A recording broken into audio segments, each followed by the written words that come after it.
Don't bite your tongue. Back with another one. This is your boy Carter, but you can call me Mafioso Wiz. Too real for TV, too raw for the radio. We got another reaction. We got The Game. He was on the Joe and Jada podcast. And y'all remember back in the days when The Game and 50 was going back and forth and about Hate It or Love It, who wrote it? When 50 was like, I used to write for Game. And Game was like, nah, I used to write for 50. So Kiss asked The Game who wrote Hate It or Love It, or how did the process come up when they made the song Hate It or Love It. In The Game, he gave a good answer that gave confirmation to some people and gave an answer to people who was curious on who really wrote it. Let's check it out. It's Lil Sonzy, right? I French Montana come in here today and got a mountain of diamonds on his shit. Man, he get a lot of money. Dubai. He get a lot of I'm looking at him, I say, yo, save a little piece for later. Like, I took this fucking demo to Funk Black. Perhaps a little something for the no. I'm looking at all them diamonds and shit. He's marrying the Prince of Dubai. I said, this motherfucker must have forgot. I took his shit up to Hot 97 and made them play his shit. I'm like, maybe a little diamond, maybe a live nigga. Joe always taking credit for putting people on. And let him tell it, he put every hot artist, podcaster, basketball star, whoever. Joe, he be claiming the fame. Salute to Joe, though. Now, one more question on my bucket. How was Hate It or Love It created? Shout out Cool and Dre. Shout out Cool and Dre. It was one of the times I flew to New York. There was one of the times you didn't get me. Capo got me this time. He dropped me off at the W. That was my spot. I loved it. That was just 54th and Broadway. I just felt like a king there, bro. I walk out the lobby, the Jamba Juice right there, the Foot Locker right there. I'm the guy. And I'm also 22, nigga. There's no Jamba Juice in Compton, by the way. Just so you know. Maybe now, but it wasn't then. So being able to be in New York, walk out of the hotel, get the Jamba Juice, or gummy bears off the menu. Walk across the street, get you some white Air Force Ones in their mob. Capo picked me up, bro. He dropped me off at the W. Interscope sent the van, took me straight to Connecticut, Mike Tyson's old crib. I got OCD. You see, he going everywhere but answering the question. This how you know it's going to take him a lot of pride and ego to the side to answer this question. So I noticed that the statue that was in the front of the crib has some cracks in it, but that's the story for another time. I didn't like that. I would have fixed that. But we went there. And maybe it's from when Mike had it, but no one passed. Somebody should have fixed it. Somebody should have passed it. Because at this time, 50 just he's the biggest nigga on earth. We go and Dre from Cool and Dre told me that 50 was holding something that was going to change the trajectory of what we were doing together. He said, 50 already put, the hook on it. You just got to go slide in the parts that he had for you. Did y'all catch that?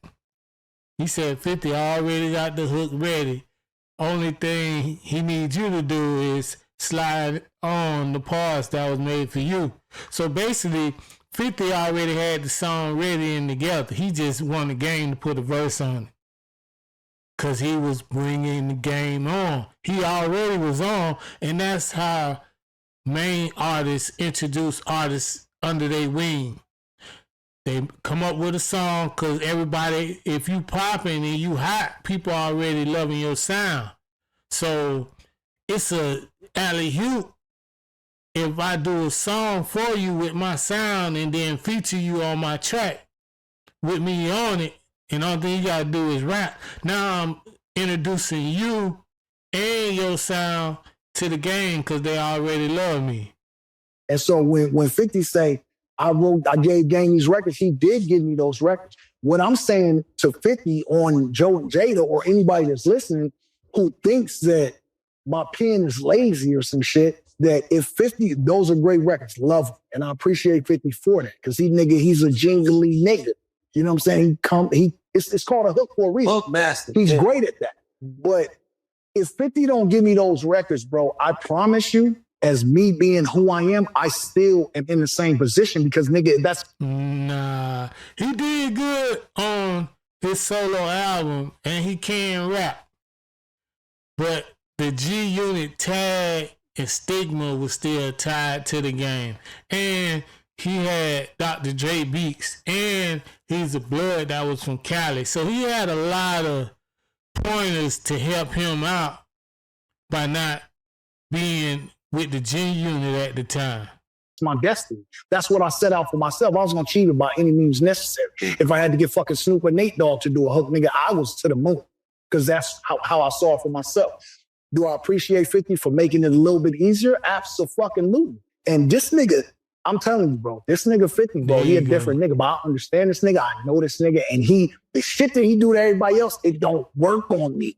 So it's like, nigga, we have to be friends, nigga, because you are a piece of shit, and so am I. So we might as well go sit on somebody's line and wait for a nigga to step in us, nigga, because we are fucked up. You know what I'm saying? Like so that. That's where we at with it. It's a great way to think of it. And he could have been lame and denied everything or took shots at 50. You know, as you grow older, you let a lot of that stuff go and move on. You know what I'm saying? So salute to the game. Salute to Joe and Jada and their new podcast.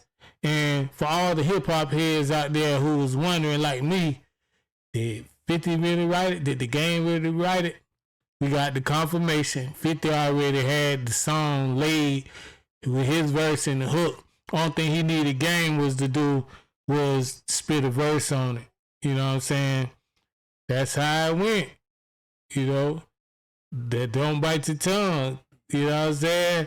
50 wrote the song and Game just did a verse on it. You know what I'm saying?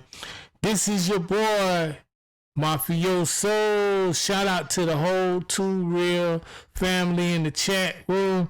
I love all of y'all. If you haven't subscribed yet, make sure you subscribe to the channel. Set your bell notifications so you know when I'm pulling up with more exclusive content. This is your boy, Mafioso. It's Too Real for TV, Too Raw for the radio. We out. Peace. Don't bite your tongue.